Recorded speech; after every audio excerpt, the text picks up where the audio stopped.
So the battle still rages on even when next-gen consoles coming to the market very soon. We gamers still argue what console is better, the PS3 or the Xbox 360.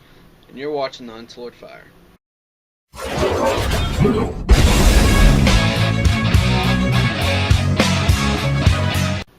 Welcome everybody, especially gamers on this one. Every day at school, I hear high schoolers acting like babies and they're arguing over something they really shouldn't be.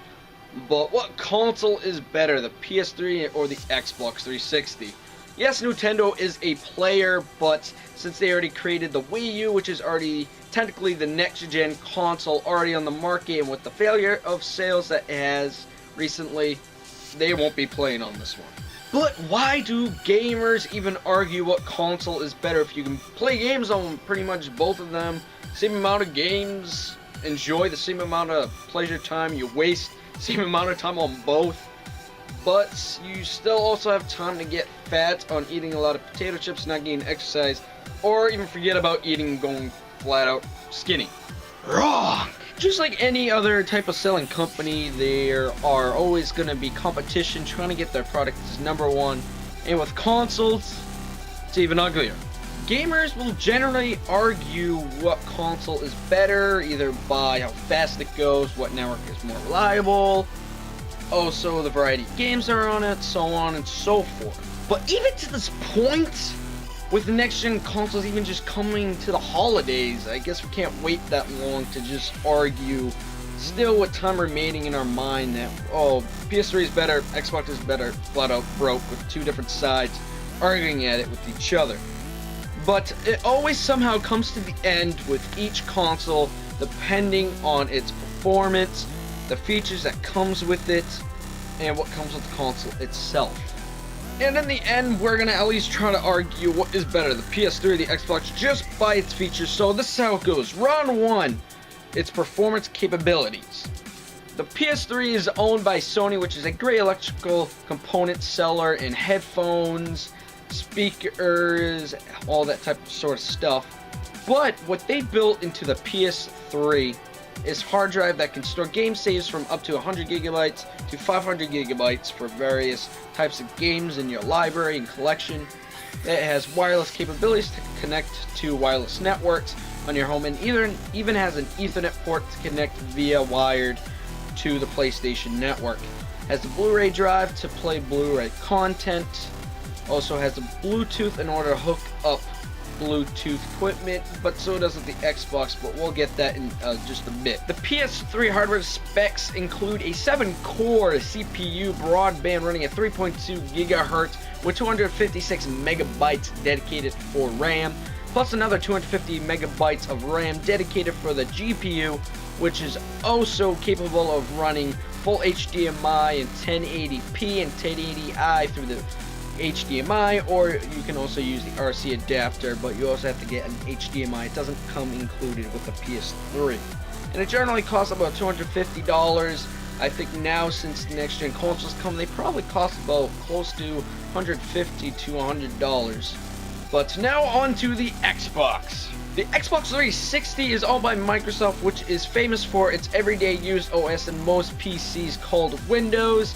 But they also didn't keep out some of the greatest stuff into building a competitive console. The Xbox 360 features a DVD drive that is able to support HD content and also supports CD disc to play music, and also features a upgradable hard drive of 64 gigabytes and up. You can also put an SSD in there for faster game transactions and real-time playthrough for your saves. It also has an Ethernet port in order to connect to Xbox Live. But if you want to connect to a wireless network, you would need to get a Wi-Fi adapter at Radio Shack or Walmart in order to connect wirelessly if you do not want to use the Ethernet port built into the Xbox. But if you have an Xbox Slim, you should be fine because there is a wireless embedded card in order to connect to.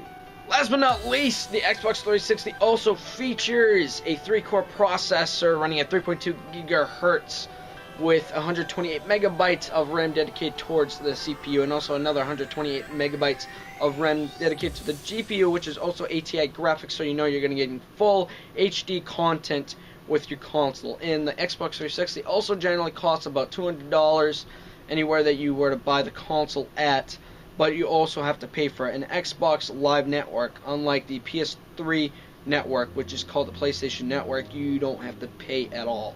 It's free. In this overview, the PS3 actually wins in round 1 out of 3, only because the amount of money that you actually got to pay for these features, so just around another $50, you actually get way much more with Blu-ray content, also a free network.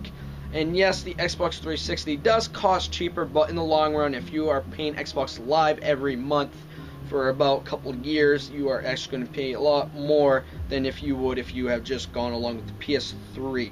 Although the consequences for a free network do come with the consequences that it is going to be hacked more than usual. But let me tell you something, if you got a free full skill of hackers to do whatever the hell they want, I guarantee they won't have any problem taking down Xbox Live if they really wanted to. Okay, now for the easier stuff. Round 2, its features. Yes, we did already went through its hardware specs, but we want to actually figure out its features. They're actually important on how we experience the console with the actual virtual environment via the controller.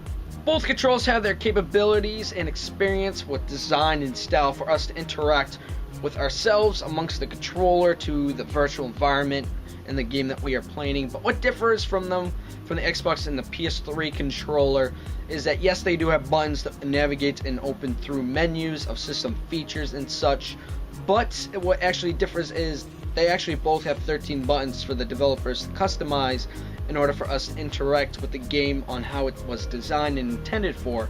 But the Xbox 360 controller is actually much better to hold in your hands with the layout that is designed for, so that you actually don't have much more hand cramps than you actually would if you are using a PS3 controller.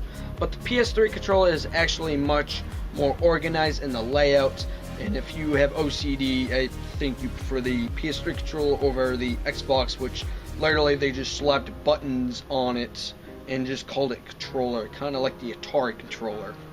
But it also, in this round, who wins? No one. It's actually kind of a tie because the controller is actually depending on the user. It's kind of the product that the companies use in order to get their selling point across the market. But in the end, if you have an Xbox but you really like the PS3 controller, you can get a third-party controller in order that actually looks like the PS3 controller that works on the Xbox. So nobody wins in round 2. But just like that, if you want a PS3 controller to work with the Xbox, just get a third-party controller. There's no difference, and it feels the same, and it's also great. So it's your choice in that end. Finally, last but not least, round 3 and what comes with the console itself. Sony has provided the PS3 to come with a variety of hard drive components, so if you are an actual more gamer that likes to spend and has more of a collection of games, then you can actually get a bigger hard drive. Unlike someone that wants to use it for media use or home theater, you can just buy it for Blu-ray drive in it, or you can also connect it to the internet. And it also comes with the console for both of them is actual essential cables, so that you can hook up to the TV in order to start playing right off the bat and hook up to the network and just enjoy your new gaming experience. Now the difference is that the PS3 actually comes with a new feature called the PlayStation Move, which is actually comes with a new type of controller design, so that you can actually interact by moving with your hands, more like the Wii. But the Wii has a different feature in how it works. It actually uses cameras in order to track the movement, and you can actually experience a whole new type of environment with the games and with yourself. But with the Xbox 360, it comes with something called a Kinect, where you virtually have no controller, your body is the controller, and there's cameras that are watching your movement, and compared to the situation of the game, and what you do is how it will actually interact with the game. But both of them, you do interact. One comes with the controller, one uses your actual body. So it is the end. Round 3, who had won? Well, it's a tie if you add it up, because round 3, the Xbox 360 actually won, because you essentially don't have to buy a whole new controller. You just actually have to buy the Kinect, because your body is the controller, and you don't have to navigate through a lot of controls, see which one implements for the game for what use, and you can just enjoy yourself by just jumping off the couch and just interacting by doing yoga or whatever. I don't know what you do, and I don't want to know what you do in your spare time. But in the end, it's a tie, because round one, the PS3 won for its features, for its performance features to be more precise. Round two it's a tie from our experience with the controller and to the actual gaming environment. And round three, the Xbox 360 won, only because of the actual another controller, because you are the controller. That's how it is. So it's a tie.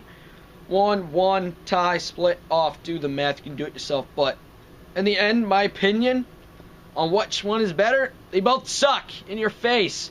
The only reason is, there's a reason why the dinosaur is still here, and it will always be here.